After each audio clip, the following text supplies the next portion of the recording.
con quienes somos. Así que un saludo para todos para darle forma a este inicio. Estamos en el reino de las oportunidades. Estamos en el reino de esta dimensión. No es que vayamos para la eternidad, porque ya realmente somos seres eternos. Somos un espíritu con una experiencia corporal, temporal, y como lo dice el escritor sabiamente, recordando las palabras de Génesis, cuando una persona muere, pues el polvo, los minerales, todo lo que somos vuelve a la tierra y la esencia vuelve a su esencia. El espíritu vuelve a Dios que lo dio. Así que lo que tenemos aquí es una maravillosa oportunidad que se nos asignó, es una asignación. Nadie pidió nacer, dice el que está sufriendo. Yo no pedí nacer. Bueno, pues la vida es un regalo y ya tenemos que hacernos cargo de nuestra vida, hacernos responsables de ella, que creo que es el compromiso realmente de cada ser humano. Creo que la misión de cada ser humano, de una manera, si la quisiéramos explicar de una manera sencilla, es que la responsabilidad de cada ser humano es conducirse a sí mismo. Ya, se acabó el dilema. Aprender a conducirse a sí mismo y lograr progresivamente aquello que potencialmente puede ser como persona y hacer. Y punto, se acabó toda la pregunta del hombre. Y ahí nos debatimos en el día a día. Y ahí encontramos las razones que nos inspiran cada mañana a vivir. Siempre estamos en pro de algo. Ah, que mis hijos estén mejor. Ah, que nosotros estemos mejor. Ah, que podamos crecer. Si ustedes escuchan las oraciones también son así. Señor, que GC crezca. Señor, que la economía mejore. Señor, que tal cosa. Siempre estamos en procura de eso. Eh, Sin embargo, el coraje y el valor son las cosas que más necesita la humanidad en este momento. Coraje, la valentía para hacer aquello que nos impide hacer que se transformen las cosas son lo que realmente creo que está haciendo falta un poquito en nuestras vidas. O sea, ¿cómo me enfrento? ¿Recuerdan las palabras de Dios para Josué? Mira que te mando. Y me parece curioso, porque no le pregunta ni le aconseja. Tener inseguridades y tener incertidumbre. La incertidumbre es casi siempre la causa de todo. La incertidumbre genera el miedo y el miedo termina en la ansiedad. Los grandes hombres de la Biblia que admiramos y de los cuales predicamos no se pudieron librar de la humanidad, así hayan hecho grandes proezas. Ustedes recuerdan cuando Dios se encuentra con Moisés y le asigna la gran responsabilidad de ir a rescatar el pueblo. Moisés quería escaparse. No, yo no estoy listo para eso. Y ustedes se encuentran que Jonás escapó porque tampoco pensó que estaba listo. Muchos personajes, Jeremías, después de tremenda jornada de decapitar sacerdotes, que ayer mis hijos me preguntaron que yo por qué decía que a mí no me gustaba el Dios del Antiguo Testamento. Yo le dije porque ese Dios del Antiguo Testamento no es el Dios del amor que nosotros estamos viviendo y predicando. Imagínense que Elías decapitó 620 sacerdotes en esa época. En nuestra época de fanatismo, el que no era como nosotros lo mandábamos al lago de fuego. En la época de Elías, Elías decapitó 600 y tantos profetas en un acto, mm, yo lo llamaría impresionante. Es como está escrita la historia, ¿no? Siempre voy aquí como está escrito. Y yo ya dejé de preocuparme por entrar en los detalles. Si fue o no fue, pues eso yo no lo voy a resolver ahora. Tomo la historia como una forma o una fuente de inspiración y la traemos a nuestra vida para sacar una enseñanza que es como quedó escrito, que nos van a servir a nosotros como ejemplo. Después de semejante milagro salió a esconderse muerto del miedo. Miedo. Es la gran constante con la que se enfrenta la humanidad, no saber enfrentar esas conversaciones en el día a día, ¿verdad? Le tenemos mucho miedo a las personas y muchos miedos a la vergüenza. Por ejemplo, si les dijera a cada uno de ustedes, párese a la salida de su apartamento en este momento a decirles, quiero contarles que ha pasado algo extraordinario en mi vida y ustedes se les pidiera que hicieran eso frente a la unidad residencial o a la casa o el lugar por donde pasan personas. ¿Cuántos se sienten seguros para hacerlo? A ver, vamos a mirar. Sí, no. ¿Cuántos dirían? Sí, sí, mañana empiezo. A ver cómo nos va. Hagamos una pruebita y ustedes se van a dar cuenta cómo existen muchas conversaciones. ¿Cuántos, voy a preguntar, cuántos están dispuestos, serían capaces y están motivados? Es que estoy, que el martes me paro en la entrada, por ejemplo, donde vive Jackie, en el J. Vargas, Araceli, allá en la bajadita del Poblado, no sé dónde cada uno de ustedes viva, no tengo muy ubicado, y ustedes sean capaces de pararse ahí y decirle, tengo una buena noticia, algo ha pasado en mi vida, Dios me ha transformado y ahora soy feliz. A ver, ¿cuántos seríamos capaces de hacer eso frente a la unidad residencial? A ver cuántos colocamos sí o no. Y ustedes se van a dar cuenta sí, de una realidad increíble.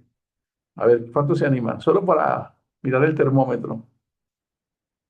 ¿Cuántos lo haríamos? ¿Cuántos lo haríamos en el ascensor? Jenny, Diana, Consuelito, allá, todos, Álvaro, Luz Amada, Piedad, allá, Marquito, ahí en su nueva vivienda, allá en un lugar.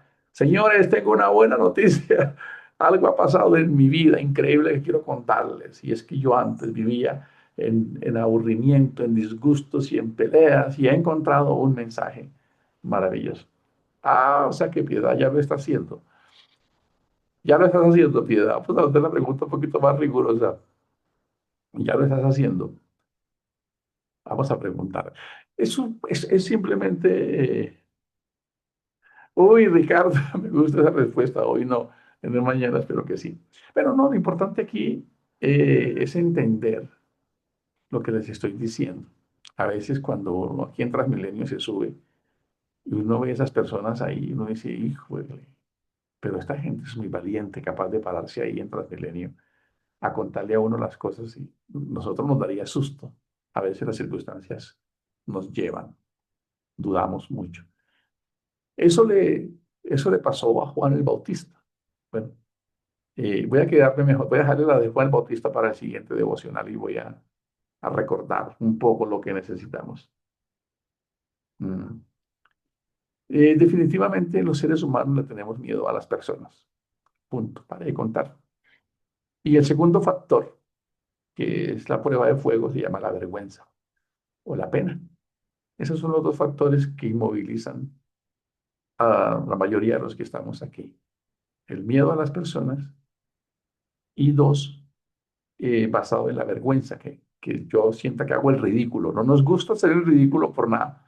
Esos son solo los dos factores, para que lo tengamos en cuenta. Por eso es tan importante reprogramarnos. Yo amo a las personas. Decirlo todas las mañanas. Yo amo a las personas me aman a mí. A mí me encanta hablar con las personas. Yo me siento muy bien con las personas me quieren, me aman. Yo también las amo. El solo hecho de estar repitiéndonos eso nos minimiza el umbral del miedo cuando vemos a las personas y las amamos. Porque curiosamente casi todo a lo que le tememos tiene que ver con el que dirán. Y eso pues lo traemos de niños porque usted no haga el berrinche, usted tal cosa y nos fueron colocando todos esos condicionamientos que hoy todavía nos siguen limitando. No se preocupen, perdónenme si de pronto la pregunta los hace sentir un poco incómodos, no ese es el objetivo. Eso es así, así somos. No es tan fácil para uno. Para mí tampoco es que sea tan fácil. Eh, digamos que tengo más experiencia armando equipos de venta en la calle. Sin embargo, a pesar de que hay personas que pueden haber tenido esa experiencia, cuando se trata de Dios no es tan fácil, no es tan fácil.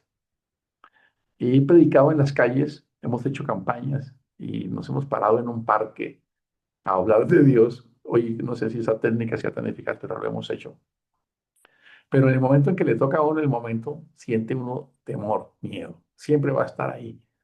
Es importante entender eso, que siempre va a estar ahí. Así que lo que necesitamos hoy hacer un alto en este momento es, ¿qué pasaría en mi vida si logro ir conquistando todas esas conversaciones? ¿De qué sería capaz? Yo me levanté pensando en eso. Y muchas veces tenemos listo todo. A veces la crisis no nos deja más opciones que hacerlo. Cuando no estamos tocando la crisis, como que nos aguantamos un poco más y lidiamos un poquito más con eso. Pero ¿han visto ustedes que hay personas que en algún momento hacen algo que uno se queda atónito y dice, wow, ¿cómo fueron capaces de hacer eso? O una familia. Nosotros tenemos muchas penas, por ejemplo, pena pararnos en una esquina a vender arepas, por ejemplo. Qué susto, ¿verdad? Vender arepas en una esquina o hacer cosas de ese nivel o empezar a llamar a una base de datos en frío, personas que yo no conozco, o irme de puerta en puerta por empresa o hacer muchas cosas. Todas esas cosas realmente son miedos infundados. Los judíos son más agresivos en eso, ellos no tienen tantos miedos como los cristianos. El mensaje de ayer lo cambié faltando como una hora porque el mensaje tenía que ver con la, el proceso de Génesis cuando el hombre cae. El hombre, en ningún lugar de la Biblia tú vas a encontrar que el hombre es una raza caída. Tú no encuentras el texto que somos una raza caída, y menos en el Antiguo Testamento. Encuentras textos como que fuimos destituidos, ¿verdad? Pero lo encontramos en el Nuevo Pacto, en lo que se conoce como Nuevo Testamento. Pero el ser humano no es una raza caída realmente. Es la forma de alegorizar que el hombre falló. Pero yo incluso sigo pensando que lo que Dios creó fue un contexto, porque morir es algo que es parte del ser humano y fallar es algo que es parte del ser humano. Y solo una idea que quería compartirles ayer, pero me pareció que tal vez no estamos todavía listos para algunos temas que nos pueden dar más dolor de cabeza.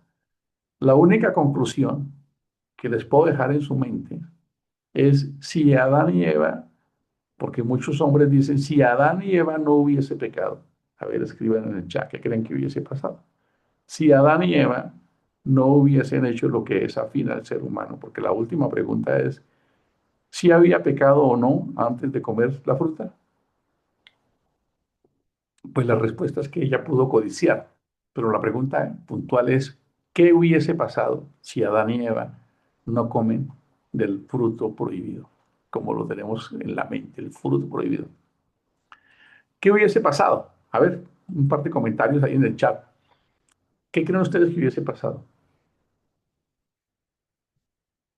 Pues la respuesta es sencilla, que gracias a Dios lo hicieron ellos y si no de pronto hubiese sido tú o yo, siempre hubiésemos estado con la propensión. Siempre alguien hubiese podido volver a cometer el error de ellos, así que menos mal que lo hicieron ellos para que no nos hubiese tocado a nosotros. Y sin embargo, a pesar de eso, de ese estado que a veces creemos imaginario y perfecto, había que cuidar y había que sojuzgar y había que hacer gestión en medio de eso. Así que muchas cosas de esas tenían una enseñanza mucho más avanzada.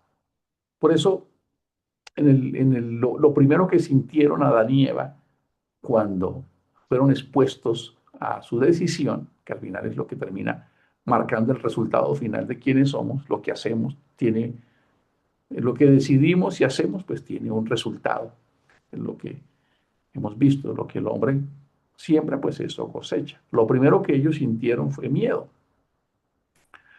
miedo, porque el miedo siempre nos va a acompañar en esos momentos en los que tenemos retos y desafíos. Por eso el mensaje para hoy lunes, para todos los que estamos aquí, es valor. Mira que te mando que te esfuerces y que seas valiente. Valor. Valor, alcanzamos a mencionar algo ayer, no es ausencia de miedo, es simplemente actuar. es simplemente movernos, es simplemente hacer lo que debemos hacer, aunque no queramos o no nos guste.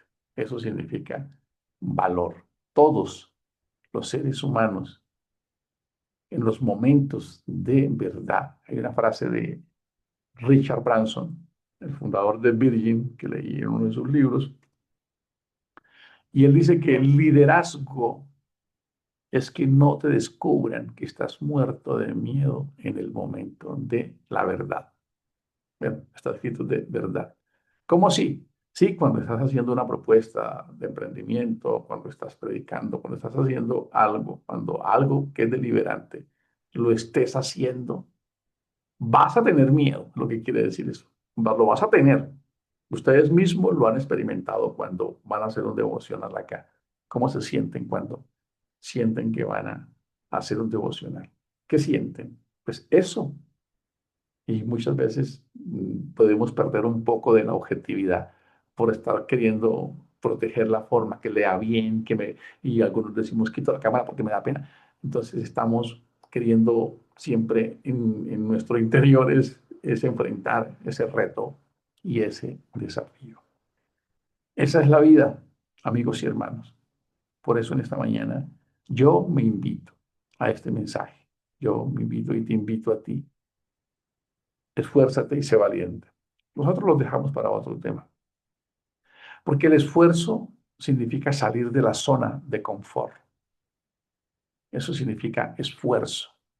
Y al final, desde la mm, antropología de cómo funciona un ser humano y desde la psicología, si el ser humano se enfoca en hacer el esfuerzo correcto y es consciente que lo está haciendo, es menos propenso a la ansiedad y a la depresión. Porque todo lo que yo necesito es hacer el esfuerzo correcto diario y eso me genera esa sensación de que lo estoy haciendo.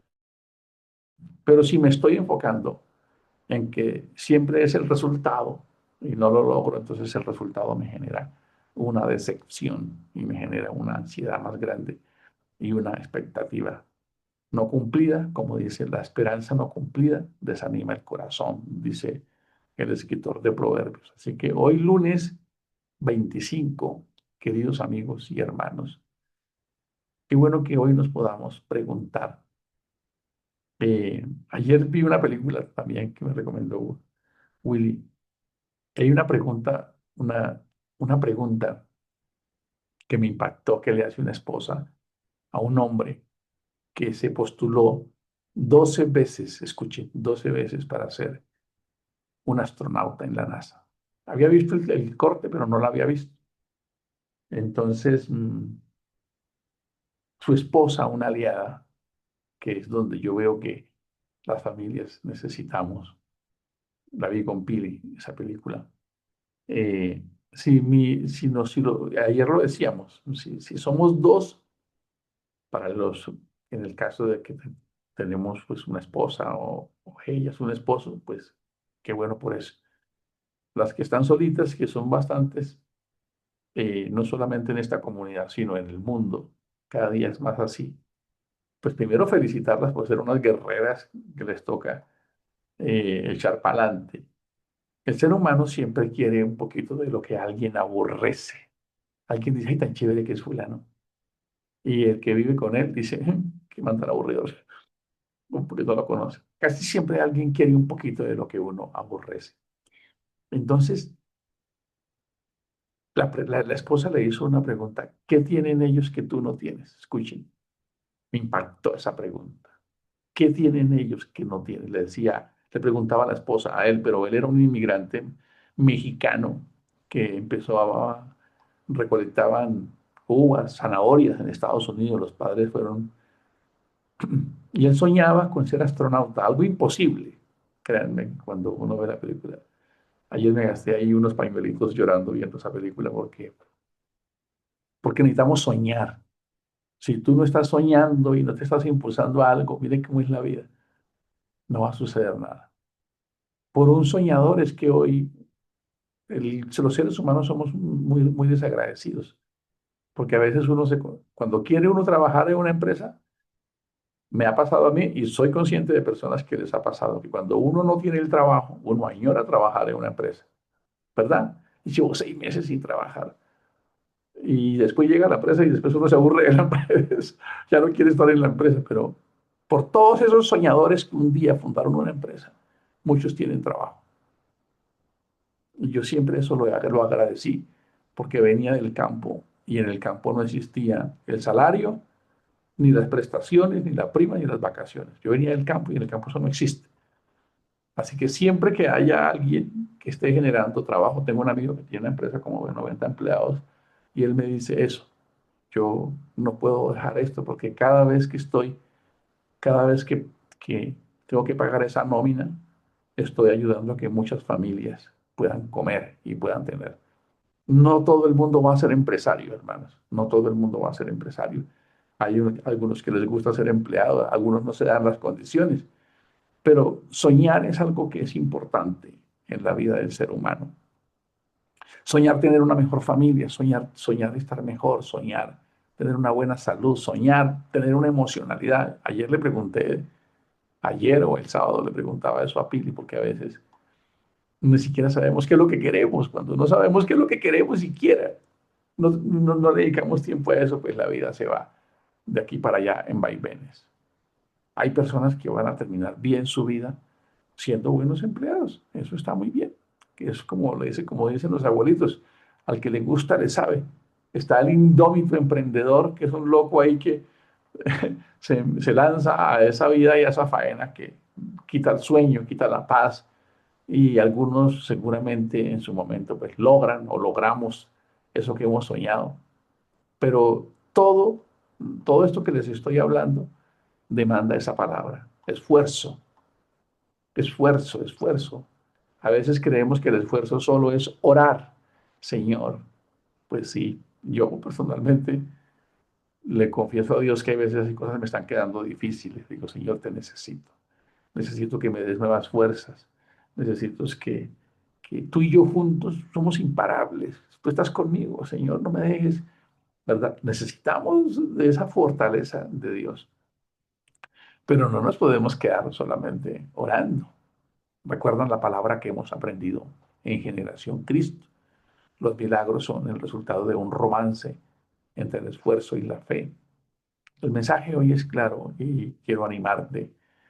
Después de animarme a mí mismo, porque lo necesito, es esfuérzate, esfuérzate. Sé valiente. Hay que ser valiente. Hay que caminar, hay que hacer. Yo siempre digo que, oye, estos mensajes no son para la comunidad, son para mí. Cuando yo los empiezo a escuchar y a entender, y cuando se acaba el devocional, entonces, cuando estamos en el devocional, todos estamos conectados ahí. Cuando nos vamos y nos conectamos, nos volvemos a encontrar con la realidad. ¿Les pasa? Y dije, uy, está bueno, bueno el devocional, pero seguramente porque Gio no sabe todas por las que yo paso. Pero seguramente les voy a hacer esta pregunta. Hace 8 días o 15 ustedes pensaban que estaban en el infierno, ¿verdad? Y hoy no. ¿Sí ven? Hoy no. Hoy pasó, ya pasó. Bueno, nosotros tenemos ese reto en el día a día y es empezar ese día entendiendo que ese día, hoy, primero, pues que tengamos claro qué es lo que vamos a hacer hoy, pero que el día viene, efectivamente, como Jesús lo dijo. Jesús no dijo, cada día trae su propio bienestar, ¿sí? Que es la palabra de moda ahorita. ¿Ya no están ustedes cuenta? Cada día trae su propio bienestar. No, no lo trae. Trae lo contrario, su afán. Otras versiones dicen su propio mal, porque cada día debemos cumplir lo que dice Génesis 1, sojuzguen el día, sometan el día. El día que no se vive conscientemente, como lo dice el salmista, ayúdame a contar cada uno de mis días para saber que mi vida es muy breve. Yo ayer hice aquí en mi cuaderno una nota que les quiero, ay, me acordé ahorita acá. Me puse a hacer cuenta cuántos días me faltan del año para ser productivos. ¿Cómo les parece? Y me quedan 98 días productivos. A veces uno no piensa en eso. Son 1666 horas que debo tener disponibles para terminar este año. Uno no piensa nunca para dónde va, ni qué quiere, ni en qué es bueno, y pues es muy probable que no pasen muchas cosas si eso no sucede. Les invito a hacer un alto en este resto de año que nos queda. ¿Para dónde vamos este año? ¿Qué queremos lograr? ¿Qué queremos hacer? ¿Cómo queremos estar? ¿Cómo quiero que mejore esta relación en mi familia? Y necesitamos el esfuerzo. Necesitamos creer que el esfuerzo es la democracia que nos dejó Dios, porque es ahí donde se construye. Casi todo, como dice el comercial de la cervecita, las cosas buenas toman tiempo. Construir una personalidad, construir una autoestima, construir una familia, construir algo bueno. Las cosas buenas toman tiempo, toman esfuerzo. Sin esfuerzo es muy difícil. Sin coraje, ni se diga. Por eso me sorprendo como Dios le dijo eso a este hombre. Mira que te mando. Tienes que esforzarte, tienes que ser valiente. Y amigo y hermano, y es probable que estés sintiendo miedo, te entiendo. Es probable que te estés sintiendo, uff, yo estoy para tirar la toalla, no sé qué hacer. Bueno, de eso yo soy experto. Así que si quieres que conversemos, podemos hablar. Sé qué significa a veces querer tirar la toalla. Sé qué significa a veces no querer seguir. O no tanto seguir, sino no poder. Eso lo he experimentado. No te sientas mal si lo estás sintiendo hoy. Juan el Bautista, voy a adelantarme un poquito el tema que quería dejar para otro. Juan el Bautista, aquel que decía, arrepentíos porque el reino de los cielos se ha acercado. Generación de víboras, arrepiéntase. Ya el hacha está puesta en el árbol y todo árbol que no debe un fruto va a ser cortado. Bueno, ahí le pusieron un matiz adicional y ser lanzado al infierno, dicen algunos, pero realmente es el mismo texto que dice que nuestras obras serán probadas por fuego. Este hombre vehemente, temerario, porque Juan el Bautista era un hombre temerario, indómito, no muy táctico a la hora de hablar, pero por sus convicciones arraigadas. Jesús dijo de él algo muy grande. No se ha levantado alguien tan grande como Juan el Bautista. Sin embargo, cuando Juan el Bautista es llevado a la cárcel, se derrumbó. Es posible que te derrumbes un día, tú también. Es posible que un día no quieras levantarte. Es posible que un día tu fe te abandone. Es posible que un día la duda haga presa de tu mente y de tu corazón. Esa es la turbulencia de cada día. Pues el que ande en el valle, el que ande es que va a haber un valle. Efesios 6 para que podamos soportar en el día malo. Vamos a tener ese día.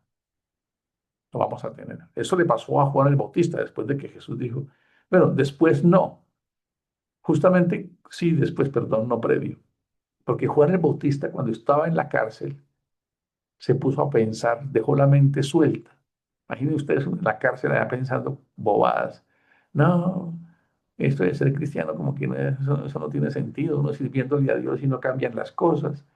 Sigo con las mismas circunstancias. Esa conversación la tuvo Juan el Bautista. Pero para él era un poco más literal, porque lo que Juan el Bautista estaba esperando era que Jesús estableciera el reino en ese momento.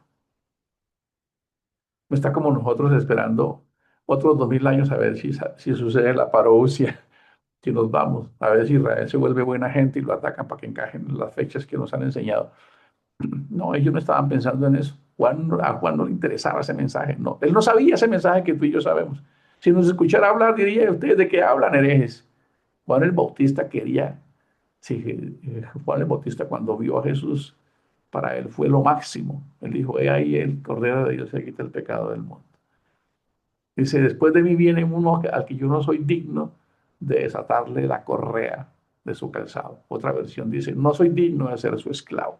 Juan el Bautista estaba esperando que Jesús estableciera un orden militar, un orden celestial, el reino que los judíos siempre han soñado. Él no estaba pensando en ninguna otra cosa más porque no la conocía. Esas son escrituras que le corresponden al cristianismo desde que Roma empezó a coger el control. Así que cuando él lo encierran en la cárcel, a él se le derrumbó la fe y dijo, pero ¿y entonces? Si yo soy el predicador de Jesús, soy primo de Jesús, soy cercano a Jesús, estoy arriesgando el pellejo por Jesús. Y ahorita, ¿cuándo va a instaurar el reino este Señor entonces? ¿Cuándo es que esto va a cambiar? A ese derrumbo, ese.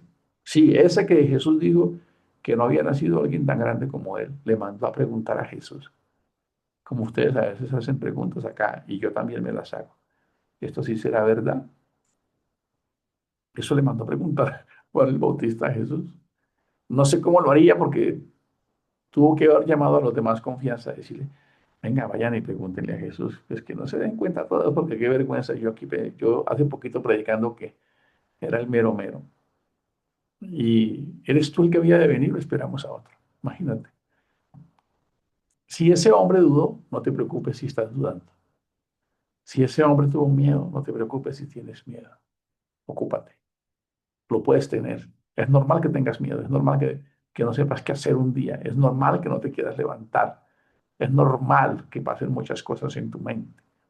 Lo maravilloso es que si hacemos lo correcto y le preguntamos al que es, porque él acudió a la fuente. Juan acude a la fuente. Y dice, ¿eres tú? Entonces tú también le puedes decir, ¿eres tú ese Dios grande y maravilloso que hace prodigios y señales? Y Jesús no le mandó a decir, oye hermano, pero usted sí es un faltón con esa fe. No, usted sí es muy incrédulo. No, usted sí, qué pena con usted. Se quebró en el momento. No, Jesús no le mandó a decir eso, ni le reclamó, como no lo va a hacer contigo ni conmigo. Jesús le mandó a decir algo que estaba escrito por allá en Isaías 55. Ve y cuéntenle a Juan lo que ustedes están viendo. Los ciegos ven, los mudos hablan, los cojos saltan. Vaya, Juan conoce esa profecía. Por eso les digo que leer la escritura es algo muy poderoso, porque el día que uno quiere enseñar de la escritura, si ha leído 5 o 10 veces un texto, ese día va a poder fluir un poco más. O sea, si Jesús le dice a eso y él no conoce la profecía, pues no tiene un gran mensaje, no la conocía, pero él conocía la profecía de Isaías 55, si no estoy mal, donde lo que él le manda a decir es lo siguiente, Isaías 35, perdón. Dicen, los ciegos ven, los mudos hablan, los cojos saltan. Cuando él escuchó que los discípulos le llegaron a decir a él, mira, Jesús te envió a decir, los ciegos ven, los mudos hablan, los cojos saltan. Él se acordó de la profecía de Isaías 35. Y eso lo reconfortó y lo preparó, no para salvarlo, no para salvarlo, porque pues, la historia que nos gustaría a los cristianos de esta época, y a mí me gustaría que fuera así, tranquilos, que a mí me gustaría que fuera así, que no lo hubiesen decapitado, porque entonces, ¿qué Dios tenemos nosotros? ¿Qué gracia tiene? Imagínense nosotros, porque no nos dan el trabajo, porque se fueron, porque vinieron, nos derrumbamos nosotros en el día a día. Nuestra fe se fragmenta por cosas tan pequeñas. ¿Cómo nos hubiese gustado que hubiese terminado esa historia? Pero sí, que como Jesús, ¿cómo va a dejar que lo decapiten? Es una elevación a una dimensión extraordinaria. Así que lo que hizo Jesús fue prepararlo para enfrentar un reto más grande. Todos los que estamos aquí tenemos el equipaje de Dios. Tú tienes el equipaje de Dios. Tienes el ADN de Dios. Estás contenido en Dios y Dios está contenido en ti. Y Él sabe tu vulnerabilidad y la mía, mis inseguridades. Él lo sabe, como lo hace Juan. Mm. Importante que todos sepamos eso esta mañana para que podamos avanzar. No desistas de ti, no desistas de nadie.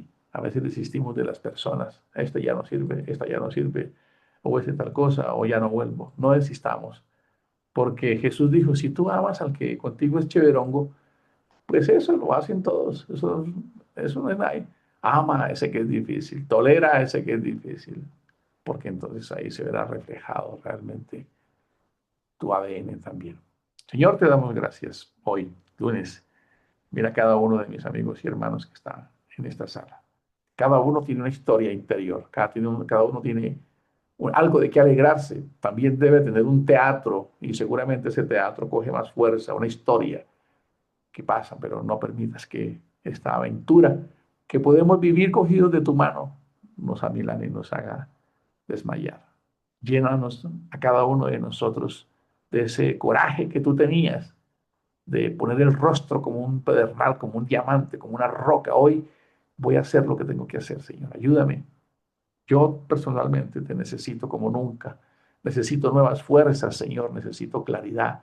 Necesito ese coraje, esas agallas diarias para avanzar, para seguir sosteniendo mi vida, la de mis hijos, la de mi esposa, la de mi familia, para seguir adelante. Todos aquí tenemos seguramente esos retos y esos desafíos. Gracias, Señor, por estar en nosotros. Contigo somos imparables. ¿Quién nos puede detener? ¿Qué me podrá hacer el hombre? Dijo el salmista. Si tú estás conmigo, tu vara y tu callado siempre me infunden aliento. Amén.